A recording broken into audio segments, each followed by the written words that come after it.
Welcome to the Women's Sanctuary, the podcast about tending the soul of women, sisterhood, and the rise of the sacred feminine. I'm your host, Arlia Hoffman.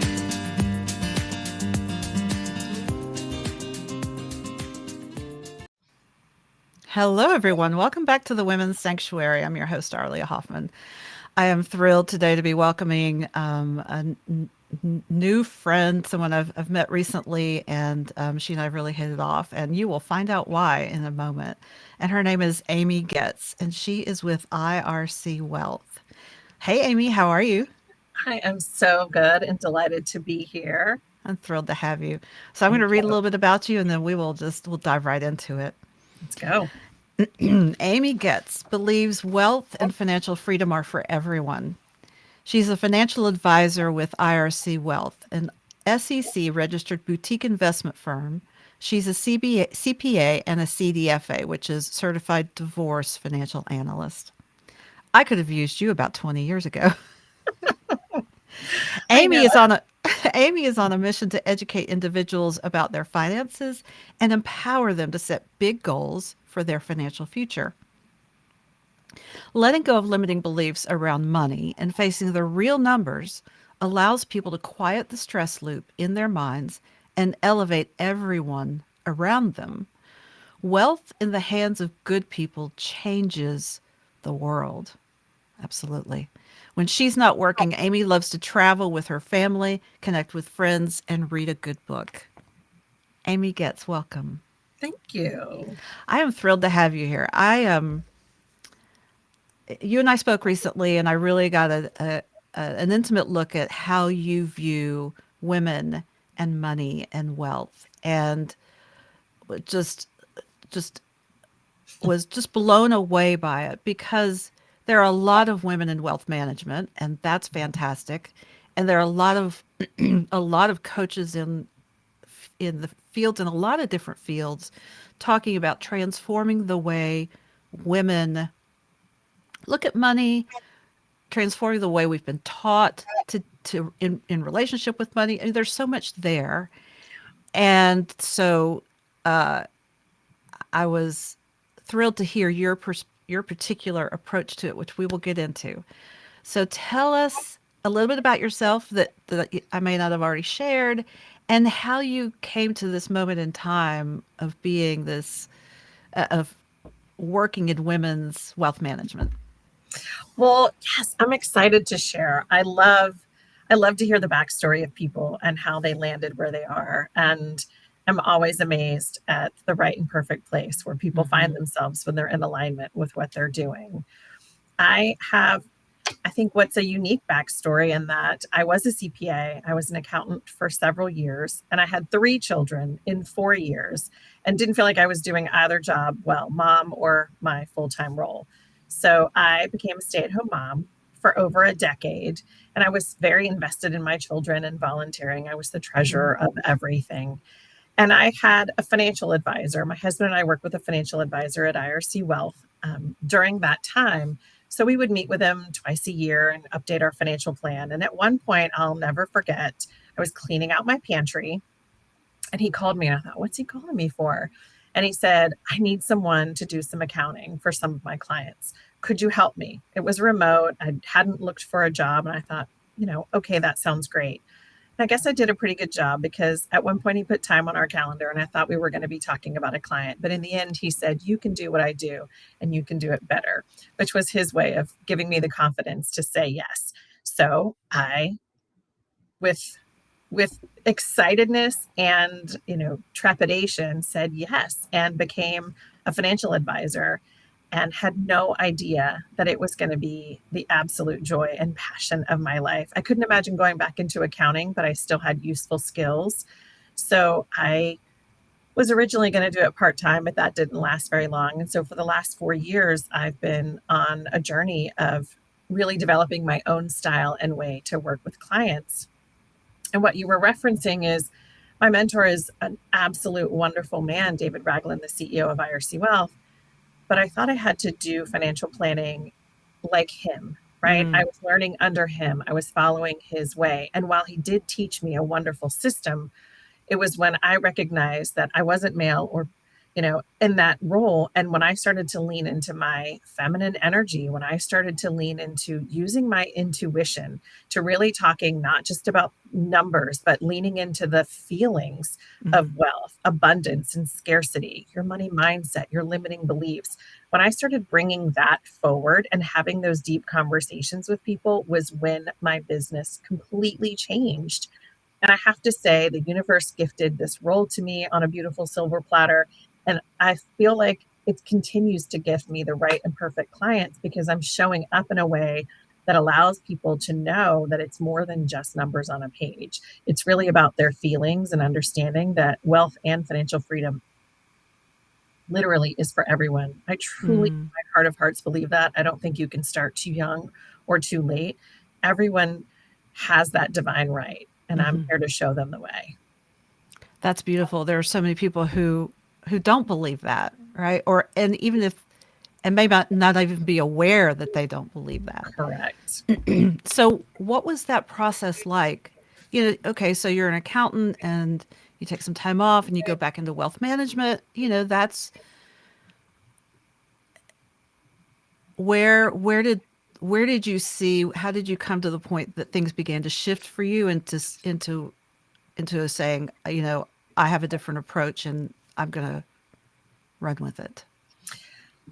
I don't I don't know that I can specifically pinpoint the time, but there was a particular client. She was actually the reason I went back and got my certified divorce financial analyst designation. It was her coming in and working with IRC Wealth, and she was in her mid 50s and hadn't been the person who was the breadwinner or understood how the money worked in their family. And she was in such a place of fear.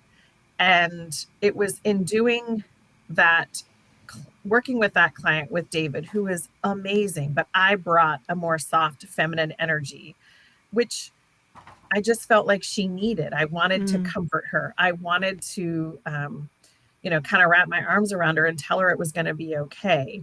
And so when I recognized how much she valued that, it made me realize showing up in that way, showing up Mhm. authentically, because that's what I'm feeling is what Mhm. makes the difference for people. Yes, they come to me for financial information, but when people truly feel seen and feel heard and feel held, that is when they have the confidence to open up. They have the confidence to start to believe in themselves when they see that you believe in them as well and know that you're going to be on that journey with them.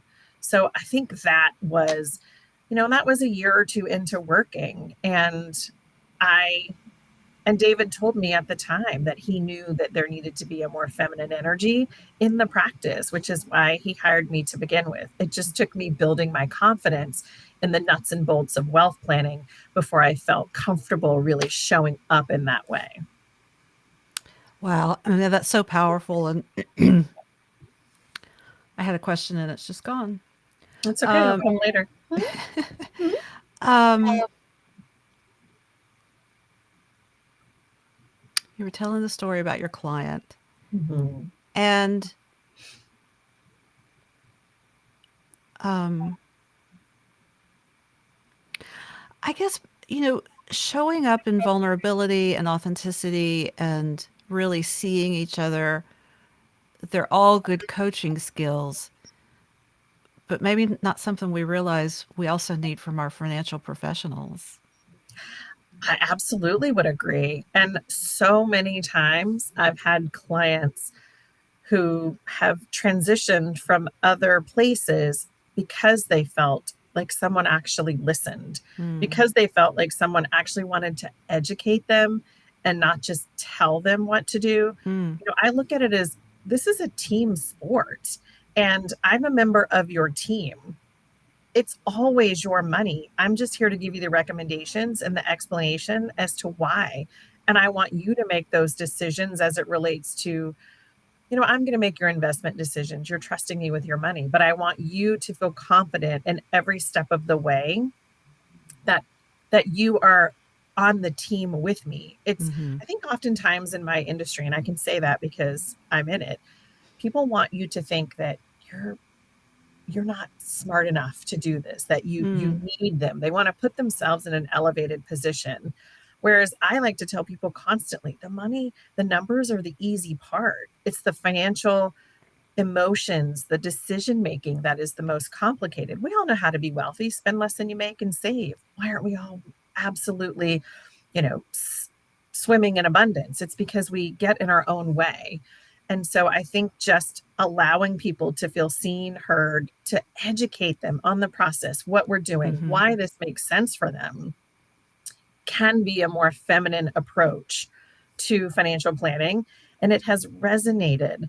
And so when something works, you just keep doing it and leaning into Mm-hmm. it. And if I'm honest, it was doing personal development on myself. It was leaning into not sort of that hustle and grind of practices of more phone calls, more meetings, more connections.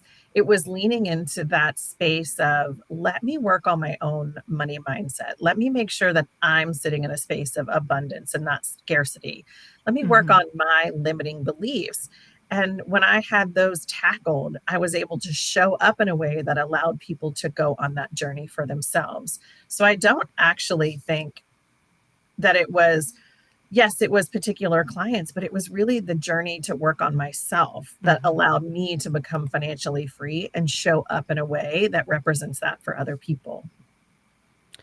Um, so would you like to share any of the I want to go a couple of different places. Um, would you like to share any of the pieces of your personal development that were particularly impactful or really helped open and transform your mindset around abundance? Absolutely. I would say number one, it was putting myself in the room with other like minded people. Mm. I joined a mastermind, and this was outside of IRC Wealth. This was me personally saying, I want to elevate myself to the next level. So I joined a mastermind based out of LA and put myself in a room with people where I felt, quite frankly, inadequate. Like Mm. I, didn't fit in. But it's in those uncomfortable places where we really make the growth leaps.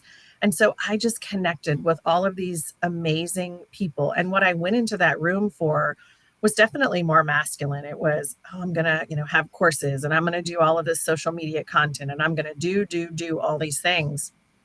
And really, what I gained from that room were amazing connections. And I found my quote voice, meaning Mm. I really love to speak to groups, to speak on podcasts, to speak on stages, to educate people about money, to talk them through looking through their limiting beliefs, up leveling their mindset, giving them just simple steps that they can put into place now. Having had one group, call with other entrepreneurs, there's tactical things that they can do, that they can take away.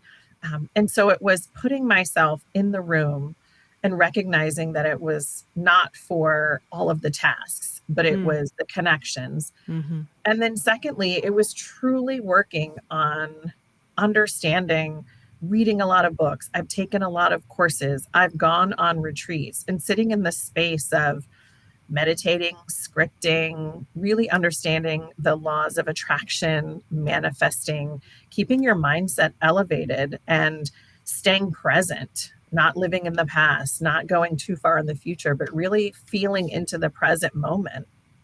When you're with someone, be all in with them, be where your feet are. So it was learning to honor. And for myself, I'm a doer, and I recognize that I needed to stop doing so much, Mm. but being more of what felt authentic for me. That's a huge challenge for anybody. And it Is continues to be, but I have better tools now, Mm-hmm. right? Or I have at least a mindset where I can reset a little faster than I did Mm-hmm. before. Yeah. Yeah. Mhm. So let's talk about some of those limiting beliefs. What are you seeing in your clients that you're in yourself and in your clients that really impact their abundance and financial life. Absolutely. And I'll start by saying that oftentimes limiting beliefs aren't actually yours. Mm, They're adopted by the people that you surround yourself with. So that could be your parents or guardians, your partner. We often just sort of envelope their limiting beliefs mhm, and don't stop to question them. So often people think you have to work so hard for money. It's such a hard thing to earn mhm, money. And I think to myself, you know what's a hard job? A hard job is paving in the summer.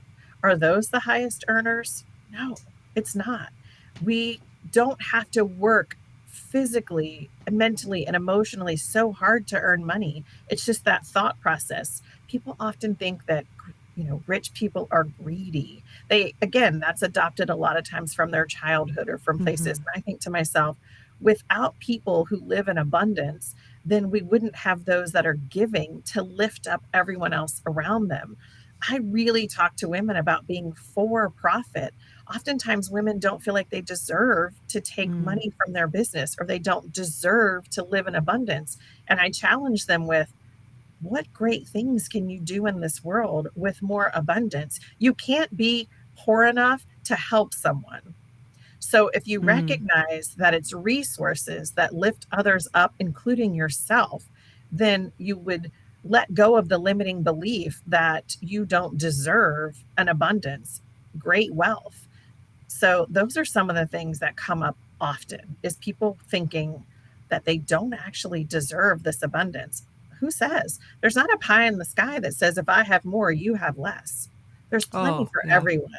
And so I think it's really starting to shift people into that. And one question that I really like to ask people when we're working on their money mindset is, tell me three good things that you could do in this world with more money.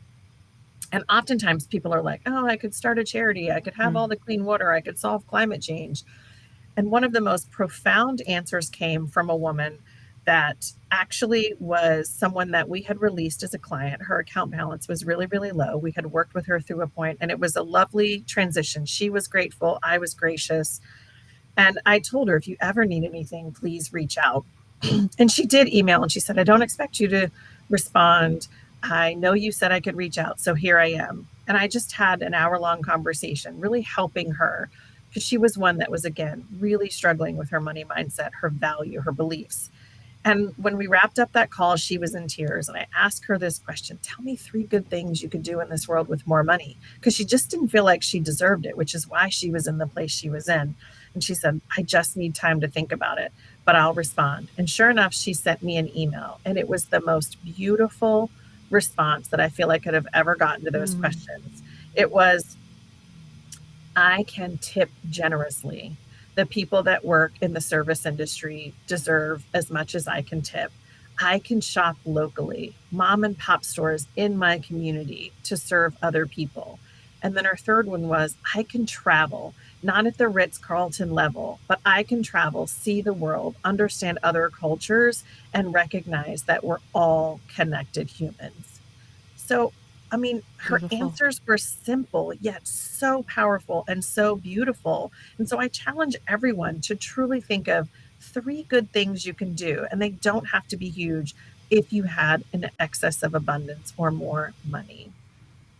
That's beautiful. And what I take from that is, she really tapped into the power of abundance as something we all share. It's something humanity shares. Like once you're in the flow of allowing what's available and to you, then it becomes this flow with everyone. Right? It's Absolutely. flowing Which is out what out of money you. is. Money is a Yes. flow of energy. And oftentimes I have found that when people really start to dive into their limiting beliefs and money mindset, what I find is that abundance comes naturally, but yet the desire for more tangible things starts to shrink.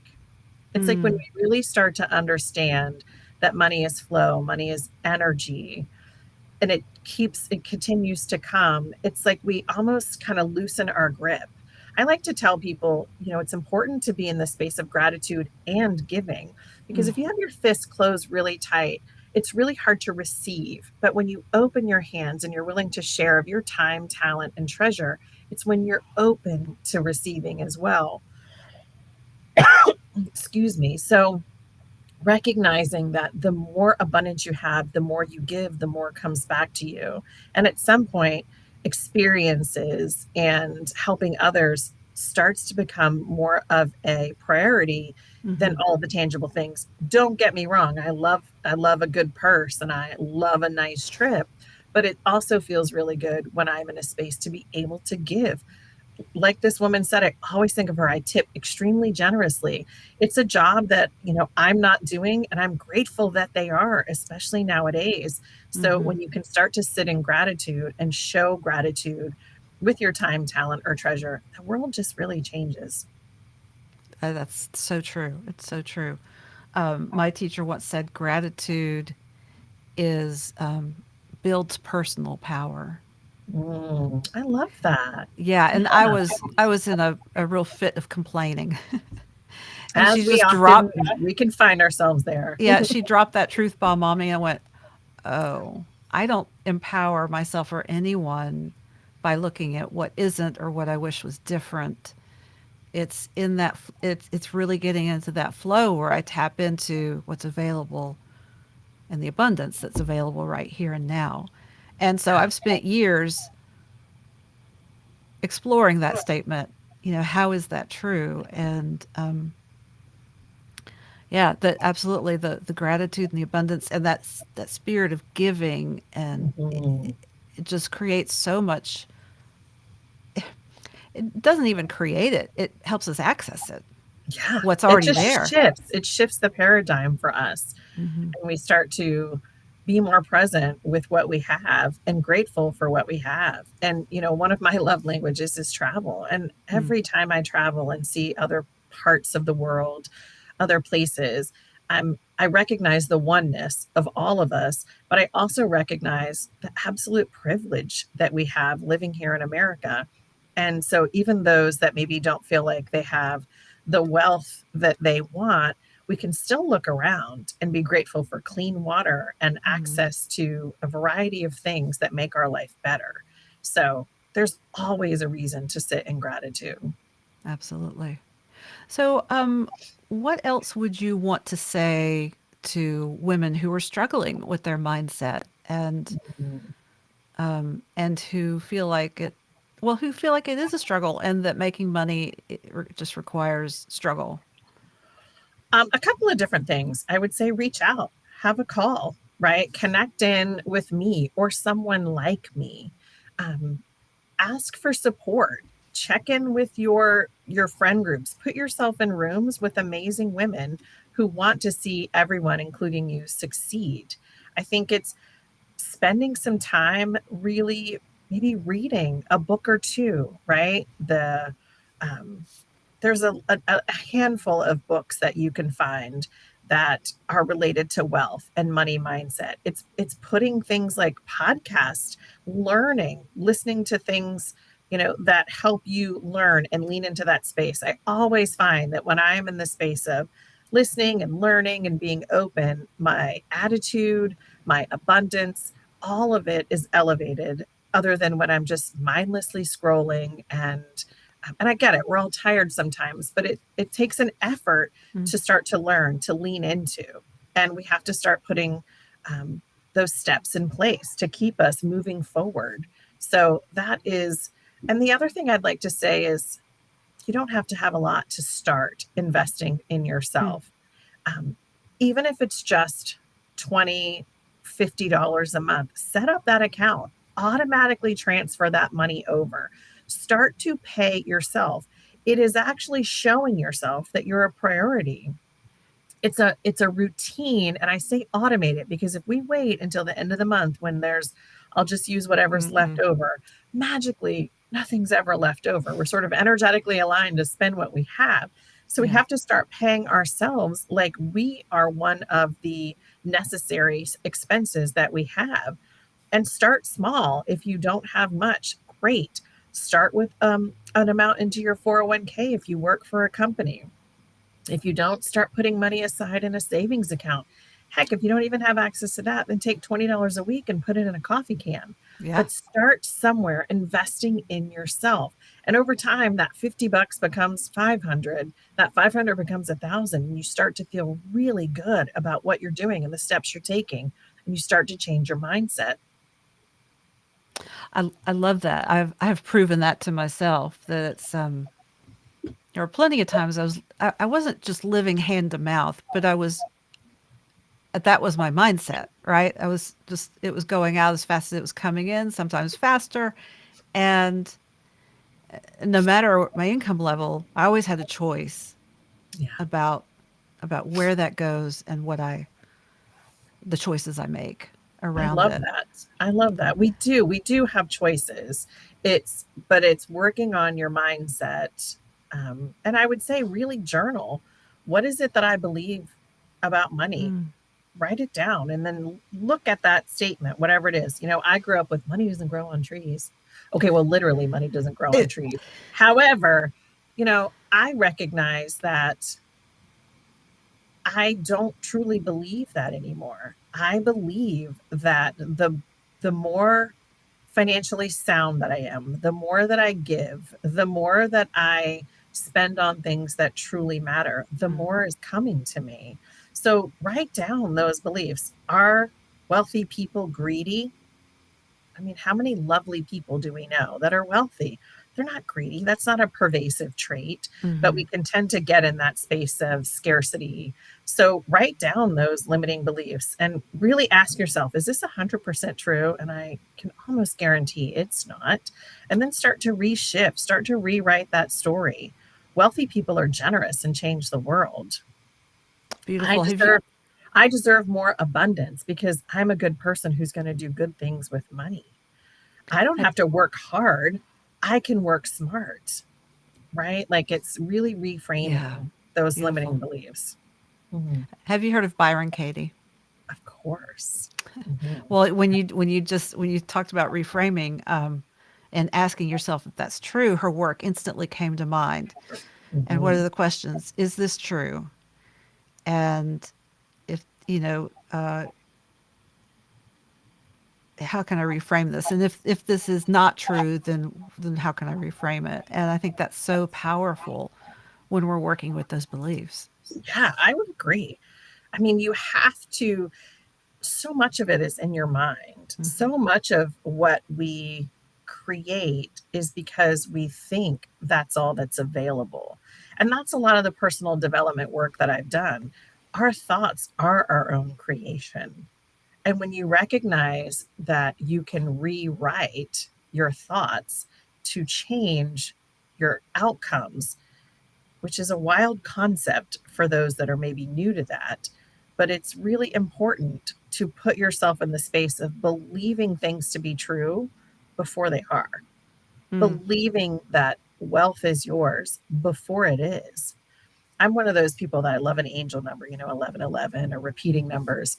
And for years, as soon as I saw an angel number or something serendipitous happen to me, the words in my head were money flows easily and freely to me. Like it's like Mm. breathing. When something serendipitous happens, that is what I trained myself to say and Hmm. believe. And I am proof that it does. It absolutely does. I have been walking a financial journey, doing aligned action steps, working with someone to help keep me accountable. But most importantly, I've sat in the belief that I deserve wealth and abundance because I know I'm a good person. I know I do great things with my money. I know I help people around me. So it's not I think I'll try. It's an absolute, utter core belief of mine. And I think that's why I have been successful at what I do because I don't for a second doubt that it belongs to me. That's beautiful. That's stepping into faith. And I didn't grow up like that. My Mm. first job, which I used to be so embarrassed about, I was 15. I rode my bike and I cleaned a home and ironed clothes for a couple because I wanted money. I wanted to have money to do some things I wanted. So I didn't grow up with to sort of bust the myth that I Yeah. was handed anything. My husband and I borrowed money from my mom to have a down payment on our first home. We paid her back with interest. We have created the wealth that we have by changing our mindset, changing our story, and following a plan. That's what a financial advisor helps you do, create a plan. It was all sort of disjointedly in place, but working with a professional helped me align those goals and to, when I was a stay-at-home mom, realize that I was in the right place at that time. Mm. So every time I left those meetings, my shoulders would come out of my ears and I would say, okay, I'm still in the right and perfect place for our family. And we're still going to be on a path to financial freedom. Mm-hmm. So, again, I would encourage you to work with someone, anyone, have the conversations. People, I always say, if your car is not working, who do you talk to? A mechanic. I mean, I guess you could YouTube it, but that's a whole lot of effort. If you're not feeling great, you could go to the doctor. But people really struggle to sort of open the kimono and have a talk about their money because they feel like they should have more. They should be doing better, or they're embarrassed about, some of the things that have happened. Well, your past doesn't define you. That's why the windshield's so much bigger than the rear view mirror. Mm. I always say your bank account isn't a measure of who you are. It's all able to be changed. It's all able to be rewritten for the future. I love that. I was just about to ask you about people who might be embarrassed about their current situation Oh and gosh. reaching out to a financial planner. I think I can say from my own belief, I've seen and heard a lot. And, I'm always like, I'm grateful actually that people are willing to be vulnerable and share with me. And I don't think there's anything that isn't um, able to be turned around. So don't be embarrassed. It's like the folks that don't want to go to the doctor because they don't want to share their symptoms. Again, they've seen and heard it all. They're Mm-hmm. they're there to help. These are helping professions. Being a doctor, being in financial services, they're helping professions. We're here because we want people to have a better life. I don't have to do this. I do this because I love it. I do this because it brings me joy to Mm-hmm. see people succeed, to see those aha moments. I have found lately in speaking to, how I do my financial planning that people are often in tears at the end of a meeting. And I'm like, oh, I've made them cry. But it's tears of joy, it's tears of relief. It's realizing that I'm going to be okay. And that's really all any of us want to know. Are we going to be Mm-hmm. okay? And the answer is always yes. It really and truly is. The answer is always yes. Is everyone's situation different? Of course, but everyone is going to be okay. I mean, and I don't think anybody now would be afraid to go to the financial planner after hearing you talk. Like, I okay, hope not. all right, somebody's going to hold my hand through it. I And mean, if it's not a hell yes and you don't feel aligned with that person, find someone else.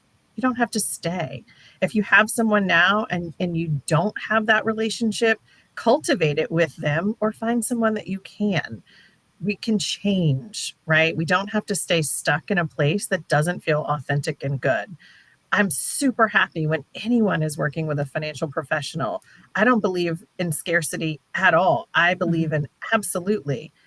But if they're not someone who's making you feel seen and heard, there's someone else who will. I'm so grateful for that because I think a lot of people need to hear that, that there are the helping professionals out there who can make it a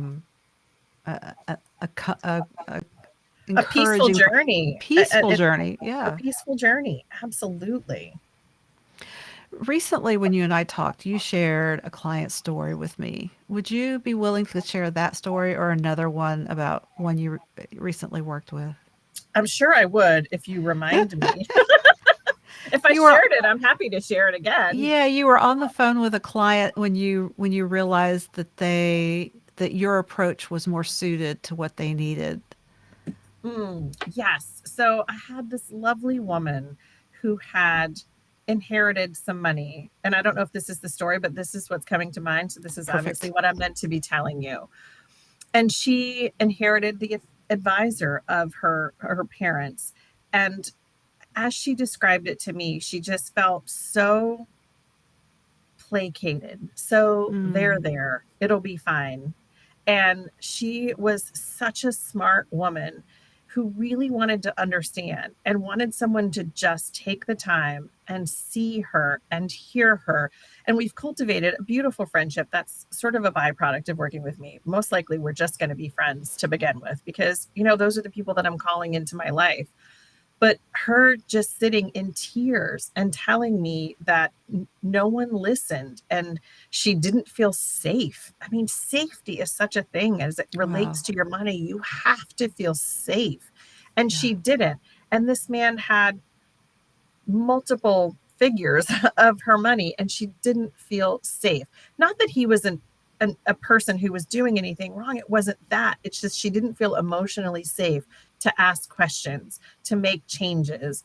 And so, in working with me specifically, she came to me through her sister, who came to me through the son. So it just sort of worked out. It was a lovely family affair. So it wasn't, any reason other than she had heard good things and wanted to also experience that. And so it brings me so much joy when I can help women, especially, start to feel confident, start to feel like they have the power, Mm. that they can do it, and that they have a team member who's going to make sure that all is well. So, Beautiful. Beautiful. yeah, And yeah, and people facing new situations need that. absolutely. Yeah. Absolutely. People's wealth changes every day, whether that's from a promotion, an inheritance, or for some other reason. Wealth changes every day for people. Life changing wealth happens, and people don't often know where to go. And Mhm. it's really difficult to Google search, right? Yeah. Something like that. So it's oftentimes word of mouth or listening to things like podcasts or reading books or hearing recommendations. But it is absolutely, if you seek it, if you script it, if you want it, you will find the right and perfect person to work with you on your wealth journey. You mentioned books again. Do you have any books you would recommend? Um, I love yes, let me think. Rich Dad, Poor Dad is Mhm. a really good one. Smart Women Finish Rich is a really good one. And when you start to Google these, you'll see others that come up in alignment with that.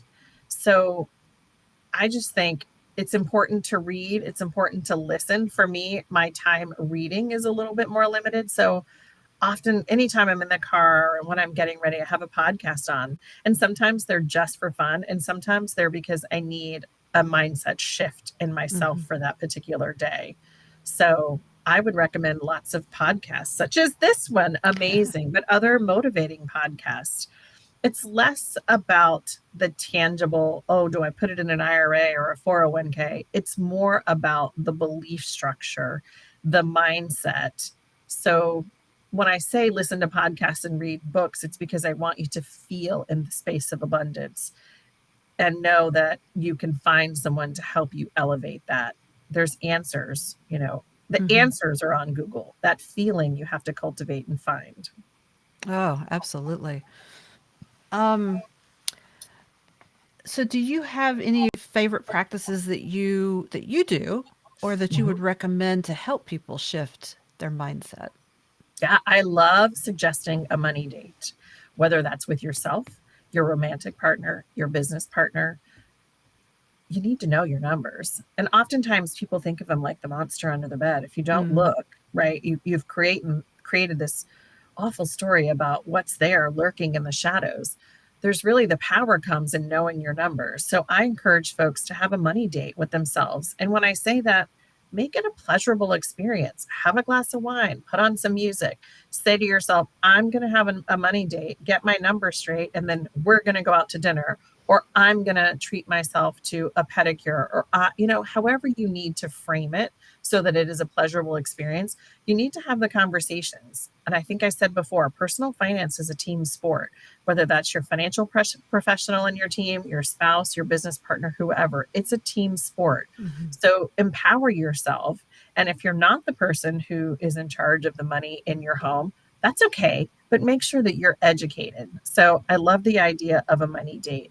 I love the idea of automating some version of savings. For Mm. me, for years, whenever a paycheck would be received, automatically Within 3 days, I had money going to an emergency fund, which I prefer to call opportunity fund, college savings, house savings, different things. I've always saved and lived on the difference.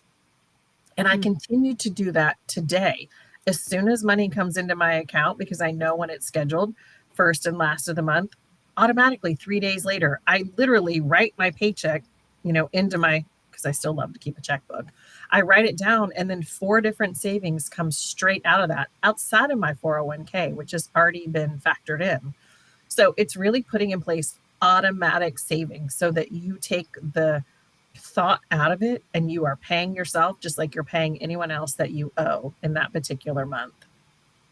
Um, Beautiful. I have a question. You yeah. still use a checkbook? Oh my gosh, I do. Look at it. It's right here. Tell me about that. Well, for me, it is, I like to be to the penny, Hmm. right? I like to know exactly where my money is. I like to know exactly how much is in my account. So I've been in the habit of writing it down. I'm fascinated by people who just eyeball it. All right. I like to know how much is there, and I like to be intentional with it. You Hmm. don't have to be as specific as I am, but I think you do need to be intentional with your money. And writing it down has been a practice that I have done for years, and it works for me. So I've continued to do that. But however your practice works for you, just be intentional about it. I hadn't even thought about that. Like when I stopped using a physical checkbook, it didn't occur to me that the writing of it does create more intention around it. So I love that idea. Whether or not people actually use a checkbook or not, writing it Spreadsheet or down has yeah. power. It's spelling, right? Yeah. I often tell people think, oh, well, I don't know how to do, QuickBooks, or I'm not great at Excel. Okay, get a notebook. Get a notebook. Write down what your expenses are every month. Keep track of it, and don't keep track of it going forward. Keep track of, kind of track it a few months back when you weren't lying to yourself, right? Because if you say, oh, I'm going to, suddenly start writing down your expenses, you get really, scarce in your mindset. So I say if you really want to know a true measure of your spending and you want to see what your intentions have been, go back a month or two and Mm, track that just to kind of see where your mindset was. And from there, you can make shifts, right? And I'm not one who believes in always cutting back. mhm. I believe in making more. Again, it goes back to scarcity for abundance. I don't want to tell you, how can we cut more things out of your life? I want to say, how can you make more money so that you can continue to enjoy the things that you have? But I also want to encourage people, as Americans, we tend to make more, spend more, make more, spend more, make Mhm. more, spend more. Make more, treat yourself to something fun, and save. Save that Yeah. difference. Get happy with your lifestyle. It's not always about more, more, more. Get happy with your lifestyle. Find the things that truly bring you joy. Spend money there. And when you make more, use some for pleasure, use some for paying off debt if you have any, and then save. Raise those Beautiful. automatic amounts. If you're saving 50, raise it to 100 when you get a raise. If you're doing 6% in your 401k, make it 8. But start to, in tiny ways, in small ways, trick yourself into becoming wealthy. That's what I have to say. Yeah, Yeah. and you're talking about another belief there that of the spending everything we make, right? It's even if you're saving, you're still maybe going to the penny. There's nothing left over at the end of the month, and that's a belief that can also be shifted. Absolutely. I 100% agree with that. But it's the matter of truly getting happy with who you are and where you are. Oftentimes people just aren't happy. And so they find or think that spending Mm, is going to be where they find themselves and their happiness. And yeah, it's always from within. And I know that sounds really kind of base level, but it truly is. You're never going to find happiness outside of you. Absolutely not. You're going to find happiness within your friendships, your romantic relationships, your connections with, those at the office, with nature, really kind of spending more yeah. time looking at what's important. Which brings us back to gratitude. Absolutely. Absolutely. Yeah, Yeah. and that practice that really gives you more feeling of in touch with your power Hmm. of what is truly important to you and what you actually have. the abundance you have. Absolutely. And it's okay to want things, but there has to be more depth than just tangible things. Hmm. And that's where I want people to start to shift a little bit. Beautiful. Mhm. Well, Amy, this has been such a, a lovely conversation and wide ranging. And I really wanted to have you on so people get a taste for who you are and what you do, but also hopefully understand the possibilities for changing I their love that. mindset. Yeah. Absolutely. So if It's people want to, possible. it is possible. It is. Mhm. And I love that you're out there on the front lines teaching people that it is possible and how to Thank do it. you. Thank you. So if people want to get a hold of you and work with you, how can they find you? Oh, I love that. So, ircwealth.com. That's our website. You'll find me on there and you can send an email via that. I'm on Instagram at Amy W. Getz Finance. I'm on LinkedIn at Amy Getz. So, there's plenty of ways to connect with me. Send me an email, send me a DM. Let's have a conversation. I'm not scary at all. I love to make connections with people. I do. Like, I wouldn't be here if I didn't just love to be around people and feel their energy. So, yeah, Well, I hopefully know I'll you make some new friends. absolutely. And I know firsthand you're just a bright light when you walk into the room. So I Oh, thank appreciate you. your energy and what you do. And so celebrate, your work in wealth management and helping people think and be wealthy and Yes, abundant. thank you. Thank you for sharing the message. You share new messages, all the time. And thank you for being someone who puts a voice to people so that others can hear and learn from them. So thank you. Thank you. All right. Well, that does it for us today. Thank you so much for joining us. If you like this program, please like and share and subscribe and review. It helps us, but it also helps guests like Amy do their good work in the world. So stay tuned. We've got more episodes coming up. But thank you for joining us. And I'm Arlia Hoffman. This has been the Women's Sanctuary.